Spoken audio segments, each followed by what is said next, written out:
They are among us. Masters of illusion weaving webs of lies, fear and other people's weaknesses. Manipulative psychopaths. Their weapon is words, their goal is power. Their prize is your life. How to recognize a predator in sheep's clothing. How not to become a puppet in the hands of others.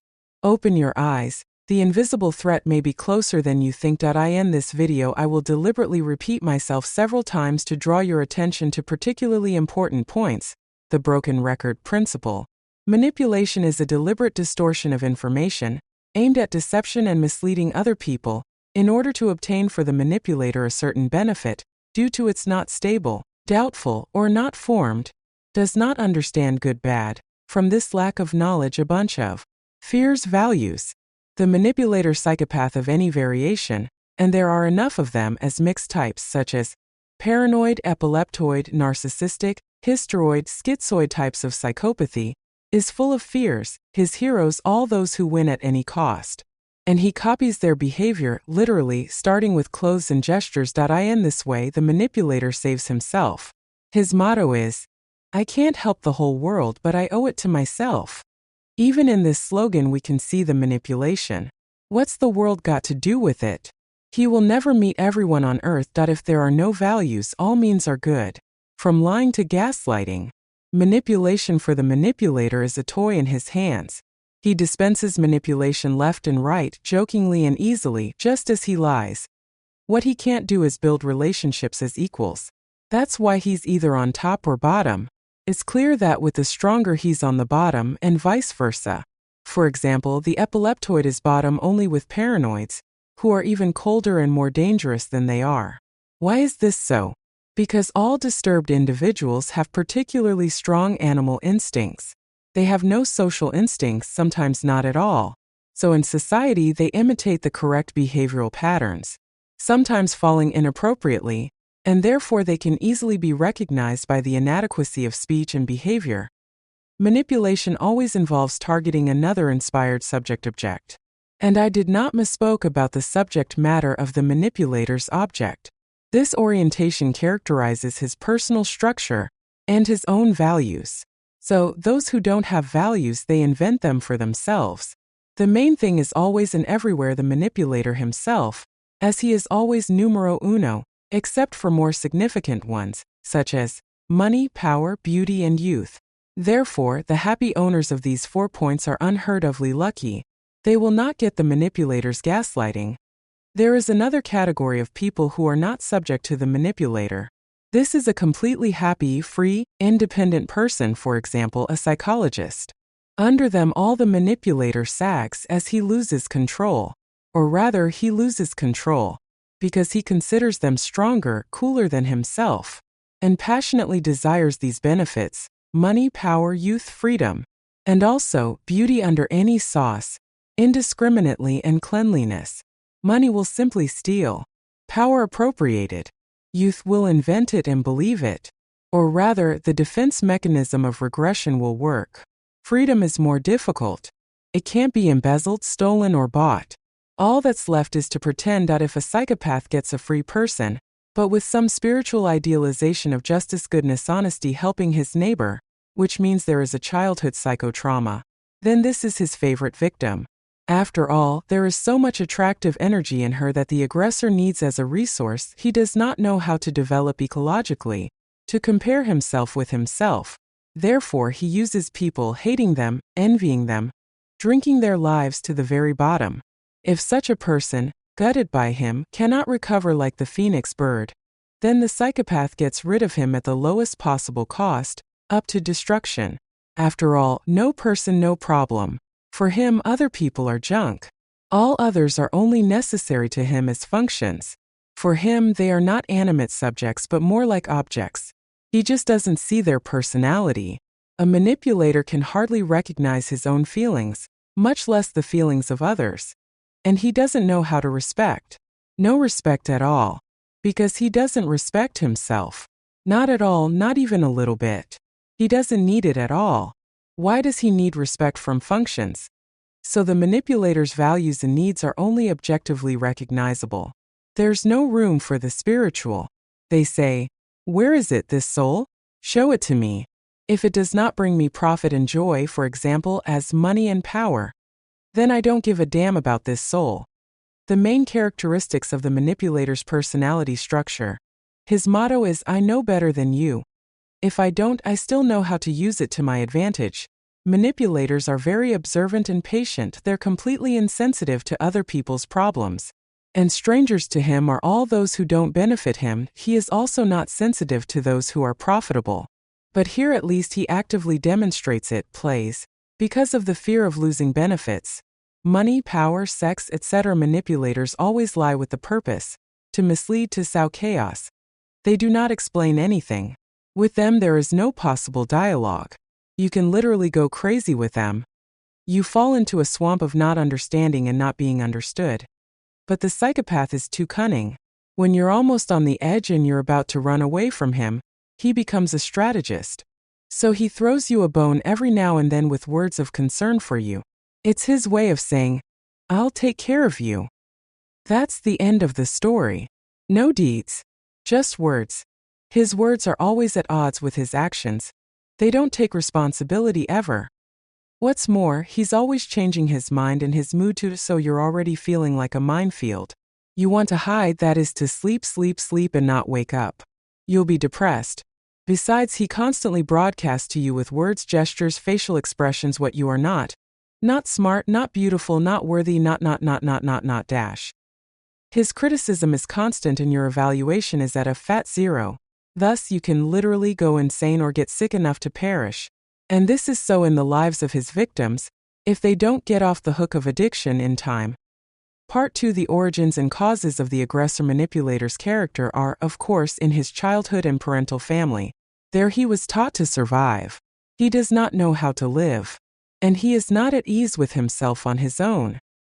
He needs to drink blood from his own kind. And who can he drink from?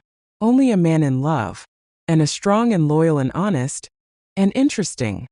So he's filling a gap in his value system that doesn't exist. Approximately the same way as a man of small stature is dragged by a tall girl, with whom he himself as if grows up, and becomes significant. The manipulator is very cynical and unscrupulous. Many confuse this with confidence. And he himself is deluded about it immensely. It can be said that his truth is to achieve power, wealth, youth, beauty at any cost. He has a passionate desire to achieve recognition. It's a sore subject as a result of childhood rejection. You'll tell him to pursue it. But he doesn't know how to do it himself because he lives by instinct. His primary needs are power, security, reproduction.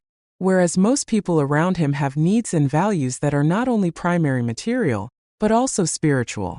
And that's his conflict as a problem. The psychopath does not recognize this problem and denies it. And he secretly hates others for their understanding of the spiritual phenomenon.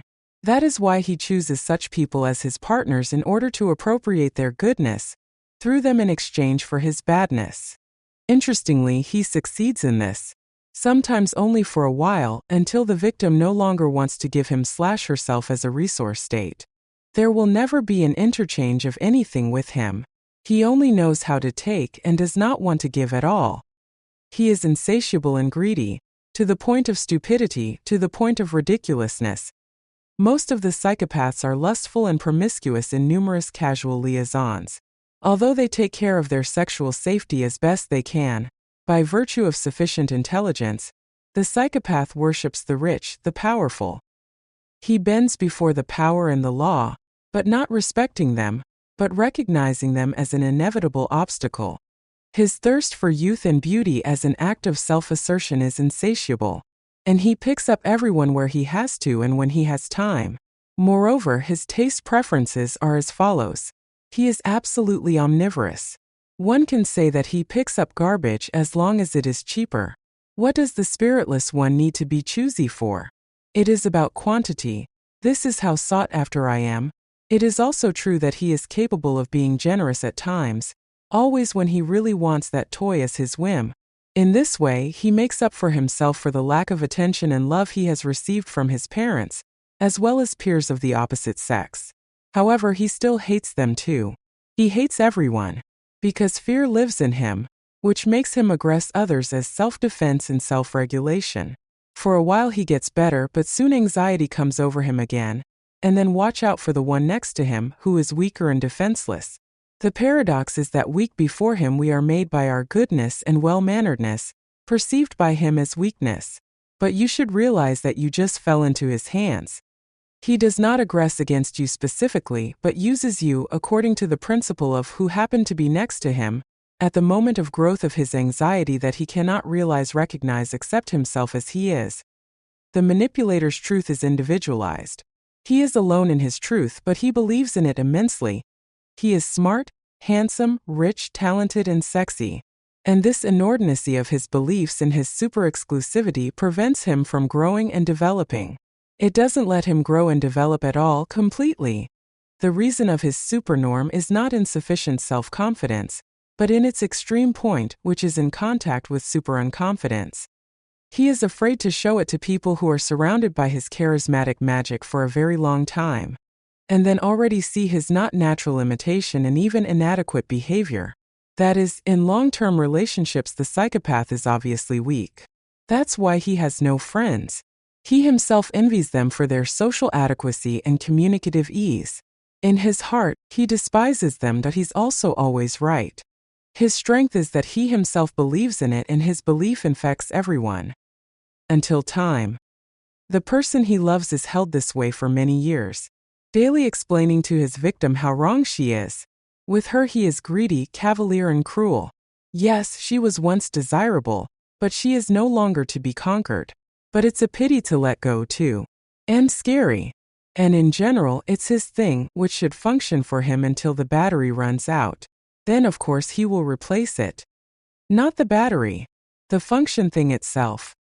Manipulators are very jealous and big possessive. In addition, they are not aware of gratitude. They are sure that all other people always owe them something.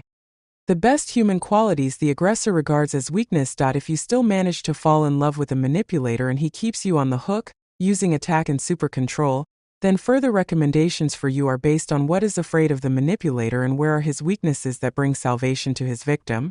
The essence of them is the recommendation to use his own weapon, but not to become one. Here they are. Why do you need to tell him everything about yourself? Therefore, to all his questions, answer also with questions. Why do you ask? As a result, the psychopath will not be able to control the situation, and you, on the other hand, acquire a stable emotional background under your feet and enclosed borders. Take the time to follow his instructions. A psychopath does not know how to ask. Usually he only hints, hoping that his victim will figure it out. Why is that? Because he doesn't want to be responsible for any mistakes. Therefore, you can agree with his hints like, yes, I understand, and take care of your own desires first of all. I want to do, I do not want, do not do. Ask him always and more, dear, I want to. He will not give you what you want first, but he will see the difference as a possibility. When he gets used to it and programmed for it, he will be ready to fulfill your request. But ask without being tied to a possible refusal. Just try it. The manipulator is dishonest and unscrupulous. He always blames others. Forget about dialogue. Of course, when you don't answer him and remain silent, then he will descend on you with accusations of selfishness. That's his projection. Affirm. Yes, I am like that. Different. Will he have the will to continue if you validate and agree with him? Because he'll lose power and control over you. To convey your desires to the aggressor, you should still say, I really want this and this. Do not explain why and for what. He will skillfully take the conversation away and accuse. On all his objections, in the pauses of silence, repeat the same thing. Calmly and with faith in his generosity. Give him a superhero plaque. Then his control will snap at the seams again. He'll have to conform to it willy-nilly. Stop praising him for his looks. That is, praise for all the pleasures for yourself and your loved ones, but not him. For example, instead of you're handsome, you're caring. Instead of you're good in bed, you gave me great pleasure. Connect him to yourself through his contribution to you, not his own. Never serve the aggressor in the hope that he will finally be satisfied. He is insatiable in his exploitation. Limit his orders by directing attention to yourself. Pretty soon he will stop demanding, less and less. On the contrary, do exactly the opposite, and if he starts to scare you, turn your back on him and run, literally and figuratively. That the more he gives you trouble, the more you should experience joy in any available ecological way. This frustrates him, according to the surprise effect. Remember that men don't remember how many shirts you ironed for him. Women do. But both of them remember the vivid emotions given to the partner through the demonstration of his happiness at that moment and experienced by him in connection with your demonstration of happiness from him. Even for the psychopath, this may be the fulfillment of his never realized, his higher super needs. Although he doesn't recognize this due to his infantilization, stuck in childhood and adolescence. Any psychopath is always a little underserved child who has not been taught how to express anxiety in an ecological way. Summary: manipulators do not have an easy life. They need both recognition and understanding. And they don't know how to love. Not even themselves. Can you imagine what that's like? And they don't have self-respect.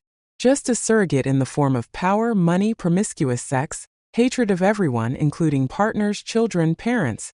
Aggressors perceive people as objects that perform functions favorable to him. Everything must serve him and serve well.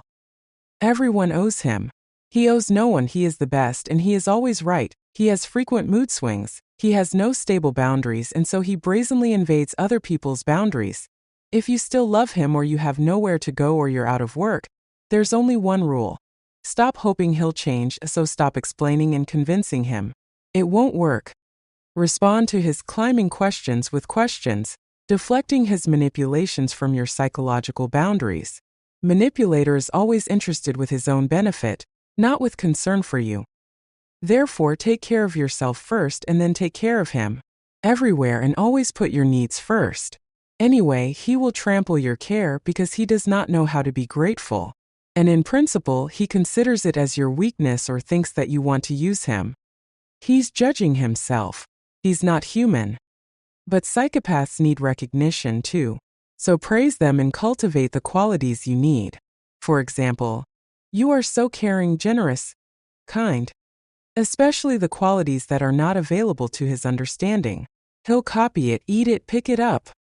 Admire yourself. Take care of yourself. Don't do everything around the house. Leave for the aggressor what he can do. Just don't ever do it. In about 3 years, he'll do it himself. Be consistent in your self-care. Become self-valued. Then you will make your own decision to stay with the aggressor on your own free terms or leave without regret.